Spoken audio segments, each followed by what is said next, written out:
What's up, guys? Recently did a video on why tech was laying off and where the tech industry was going. Naturally, like this video caught my attention, and it just talks about, right, like the state of hiring in artificial intelligence.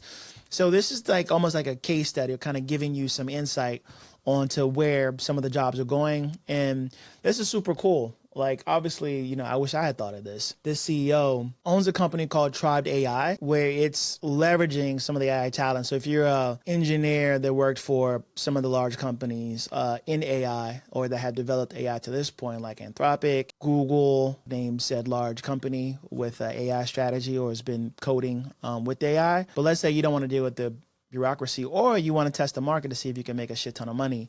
You can come work for Tribe AI, work on different projects with different customers from a consulting perspective in order to help build out AI business cases in the company that you're consulting to. So I think it's a super cool model. It's a way to get a ton of AI experience, probably make a ton of money since we're at the peak of AI. So let's watch this video. Hopefully you get some key takeaways from it that you could leverage.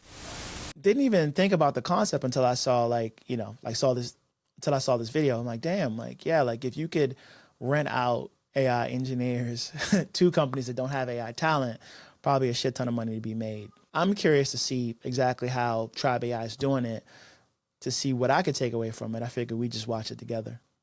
When you talk about AI and talent and opportunity, we can't really underscore that we're just at the beginning of this massive wave. And today, we absolutely have deep specialists who have been living, breathing, sleeping AI for years. So that's a really good point, that we're at the beginning of the wave of AI. What you'll see if you look at the trends, and in a recent video I just talked about this, the infrastructure is just being built out. Facebook is now buying 350,000, or in the process of buying 350,000 NVIDIA chips at 30,000 a piece that are going to be used for their AGI strategy. So if the infrastructure isn't built out, there's no way that you can build out the business or all the use cases on top of AI.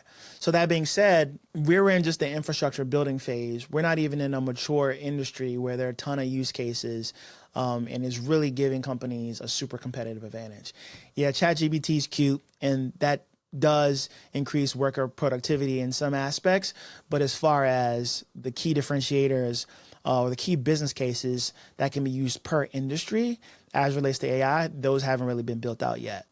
What really matters right now is who has been doing on-the-ground generative AI applications built on top of these large language models. These models have only really been accessible to a broader population for a year, and so that population of people who really has the experience that companies actually need to do this well, to do this right, is limited. Okay, what is Tribe seeing in the jobs market? We know jobs are being added in this context or industry, but what are the roles, right? All these companies are saying, we're using AI, but who are they hiring as a result of that? So this chart gives, I would say, a high level output of what companies are doing, right? Currently using AI, I guess if you want to include all the productivity gains from leveraging Microsoft Copilot or ChatGPT, then that's understandable. But as far as like mature AI use cases that really give a competitive advantage, those aren't here yet, right? That's what companies are taking a look at. But what I've seen is more of the exploring use cases, right? They're just having conversations, thinking of ways to leverage AI, but there's gonna need to be boots on the ground implementation of the underlying infrastructure required for AI. And then on top of that infrastructure is where a lot of the business cases are going to be built. So I think what she's doing, this CEO is doing at Tribe AI is super cool. She's collecting a lot of the AI talent that's helped to build out the first wave of AI tools and products, and now outsourcing those or consulting to companies who don't have the talent yet, but are working on some of these use cases. So I'm sure she's making a ton of money. I believe we are kind of at a real inflection point where the conversation around AI has been around efficiency, around cost cutting, and potentially the fears have been around job reductions. And I believe where we're headed is that there will absolutely be efficiency gains, but that's going to become table stakes. This is what I was referencing, right? Like to date, a lot of the use cases or the conversation in AI around efficiency gains and job reduction, I guess, reducing the bottom line and expenses. But where AI is going is definitely going to be top line revenue, but then also innovation. What new business models or revenue models haven't even been thought of yet? How can the manufacturing industry or the consulting industry, biotech, retail, how do you innovate and really leverage AI built on top of these, LLMs and the underlying AI infrastructure in order to really see big innovative gains that increase the amount of top line revenue for a lot of these large corporate customers, right? So I think that's super cool. We're going to the innovation phase, and that's going to generate a shit ton of jobs because that's going to be more of the commercial implications, requiring not only the builders, right? So not only the software engineers, but now you have those thought leaders who can think through new business cases and new commercial cases and build those cases on top of the underlying infrastructure of AI. Where we're going is AI used for innovation, for product growth. Examples like ServiceNow using AI and already being able to cite quantitative value that it has contributed already millions of dollars to net new ACV.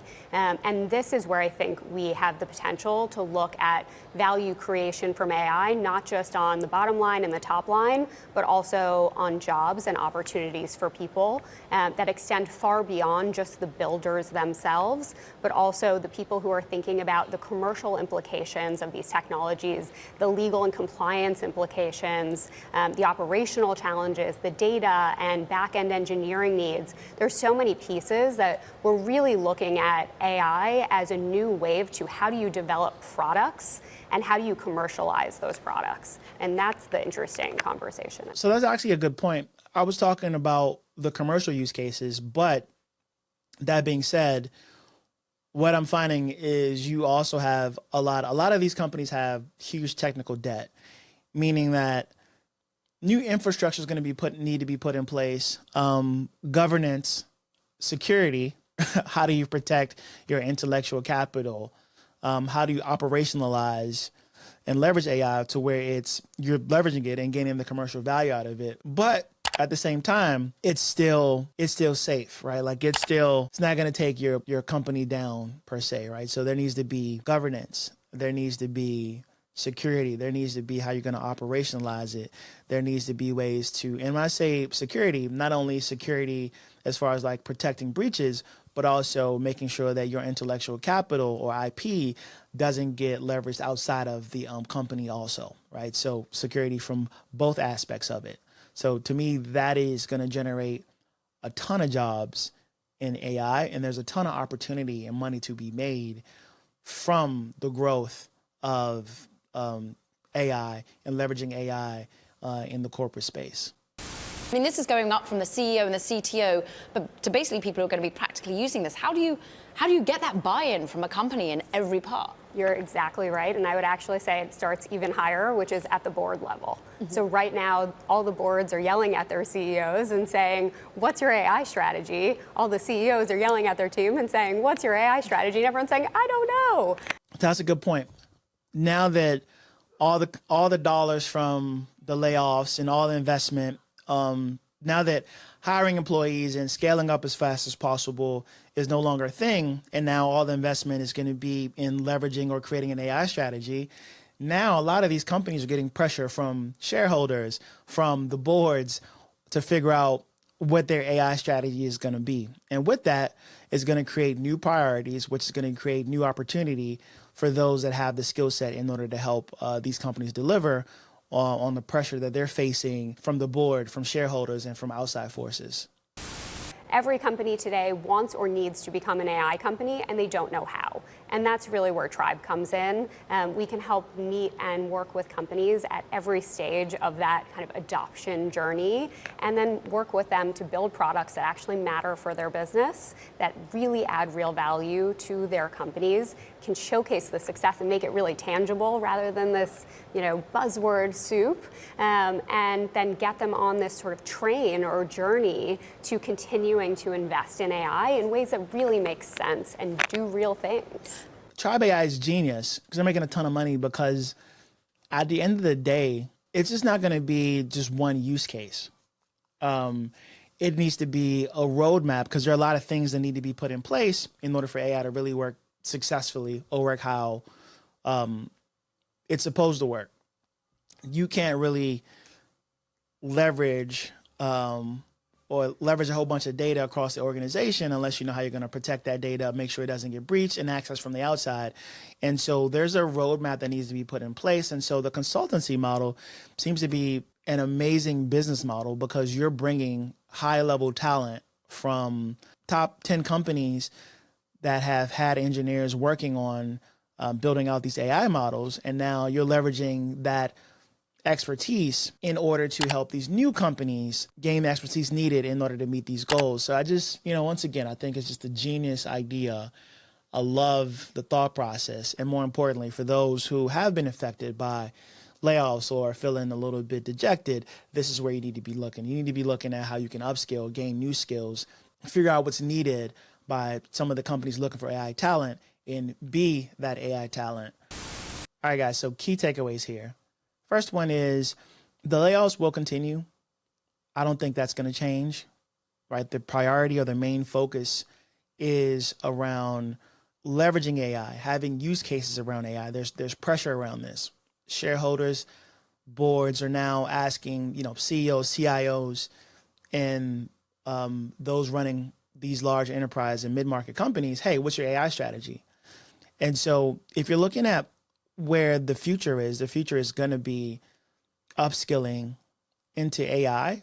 If you're an engineer, you're all set, right? Like if you have worked at a Netflix or a Google and you already have these skill sets and you've been building out these models, then clearly you're in demand. However, it's not only going to be engineers, right? There's going to be other skill sets, those that are required. Some from the partner model, where you're able to flush out these use cases and help some of these smaller companies work with larger companies in order to implement some of these solutions, like Tribe AI being an example, right? Taking the talent that they have with AI and now being able to go into some other companies and help them implement AI strategies across the board because they have the skill sets to do so. Like if I were you and I were looking for where to become valuable to make as much money as possible, it would be in upskilling into AI. That's it for this video. Thought it was super interesting. Saw it, wanted to share it because I think it's super relevant. If you like this video, you might want to check out another video that I recently did on discussing tech layoffs. It'll be posted somewhere here for you to check out. You can watch that video next. Outside of that, if you like videos like this, make sure you subscribe to the channel, and I will see you in the next video.